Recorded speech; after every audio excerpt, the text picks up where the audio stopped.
வணக்கம். திண்ணைக்கு வந்த சொந்தங்களுக்கு என்னுடைய அன்பான வரவேற்புகள். இன்னைக்கு திண்ணையில் நாம் ரொம்ப சுவையான ஒரு நார்த் இந்தியன் ஸ்டைல் உருளைக்கிழங்கு குருமா பண்ண போகிறோம். இந்த உருளைக்கிழங்கு குருமா சப்பாத்தியோடையும் சாதத்தோடையும் சாப்பிட்றதுக்கு ரொம்பவே நல்லாயிருக்கும். பருப்பு ரசத்தோட இந்த உருளைக்கிழங்கு குருமாவை சேர்த்து சாப்பிட்றதுக்கு ரொம்பவே பிரமாதமாக இருந்துச்சு. இப்போ நம்ம செய்முறைக்கு போயிடலாம். இந்த குருமா பண்ணுறதுக்கு நான் 400 கிராம் அளவுக்கு உருளைக்கிழங்கு எடுத்திருக்கேன். 2 பெரிய சைஸ் உருளைக்கிழங்கு எடுத்திருக்கேன். இந்த உருளைக்கிழங்குகளை நாம் குக்கரில் வச்சு நல்லா வேக வச்சு எடுத்துக்கலாம். இப்போ உருளைக்கிழங்கு வேக வச்சு தயாராக இருக்குது. இப்போ நாம் குருமா எப்படி பண்ணுறதுன்னு பார்க்கலாம். பொதுவாக இந்த குருமாவை நிறைய எண்ணெய் சேர்த்து பண்ணுவாங்க. நான் 2 டீஸ்பூன் எண்ணெய் சேர்த்து தான் பண்ணுறேன்.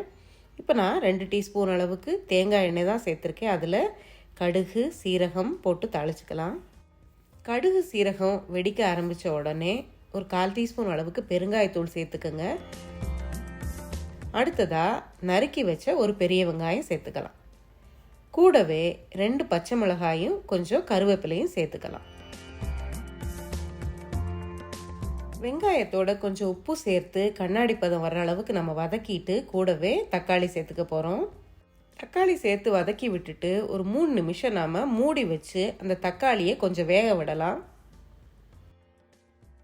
தக்காளி ஓரளவுக்கு வெந்துருச்சு. இப்போ நாம் கொஞ்சமாக மஞ்சள் தூள், 1/2 டீஸ்பூன் வத்தல் தூள், 1/2 டீஸ்பூன் காஷ்மீரி மிளகாய் தூள் இதெல்லாம் சேர்த்து வதக்கிக்கலாம். இப்போ நான் வெங்காயத்தோடையே இஞ்சி பூண்டு சேர்த்து வதக்க மறந்துட்டேன். இப்போ நான் 1 டீஸ்பூன் அளவுக்கு இஞ்சி பூண்டு சேர்த்துருக்கேன். அதையும் சேர்த்து இப்போ நல்லா பச்சை வாசனை போகிற அளவுக்கு வதக்கி விட்டுறலாம். அடுத்ததாக நான் ஒரு 3 டேபிள் ஸ்பூன் அளவுக்கு தயிர் எடுத்து வச்சுருக்கேன். இந்த தயிரை சேர்த்து இப்போ நம்ம இந்த தக்காளி வெங்காய கலவையோடு நல்லா வதக்கிக்க போகிறோம். இந்த தயிர் இந்த குருமாவுக்கு ஒரு நல்ல க்ரீமியான டேஸ்ட்டை கொடுக்கும். அடுத்ததாக 2 டீஸ்பூன் அளவுக்கு மல்லித்தூளும் ஒரு 1/4 டீஸ்பூன் அளவுக்கு கரம் மசாலாவும் சேர்த்துக்கலாம்.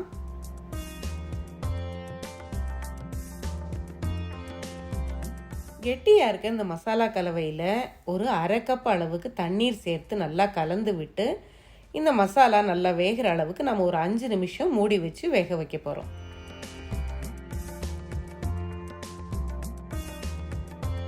இப்போ பாருங்கள், நல்லா இந்த மசாலா எண்ணெய் பிரிஞ்சு வந்திருக்கு. இந்த சமயத்தில் நம்ம ஏற்கனவே வேக வச்சு நறுக்கி வச்சிருக்கிற உருளைக்கிழங்குகளை சேர்த்துடலாம். உருளைக்கிழங்கு சேர்த்த பிறகு இப்போ பார்த்தீங்கன்னா தெரியும், குருமா நல்லா கெட்டி ஆயிடுச்சு. இப்போ நம்ம தேவையான தண்ணீரும் தேவையான அளவுக்கு உப்பும் சேர்த்து கலந்து விட்டு இந்த மசாலாவோட உருளைக்கிழங்கு நல்லா கலந்து வேகிற மாதிரி ஒரு 5 நிமிஷம் நாம் மூடி வச்சு குக் பண்ண போகிறோம்.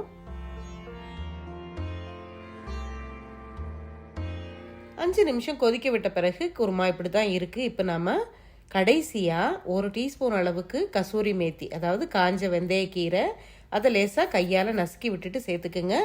கூடவே ஒரு 1/2 டீஸ்பூன் அளவுக்கு வெல்லத்தூள், கொஞ்சமாக கரம் மசாலா, இந்த 3ஐயும் சேர்த்து நல்லா கலந்து விட்டு 2 நிமிஷம் அல்லது 3 நிமிஷம் திறந்த மாதிரியே கொதிக்க விட்டு இறக்கிடலாம். நாம் அருமையான உருளைக்கிழங்கு குருமா வட இந்திய முறையில் தயார் பண்ணியாச்சு.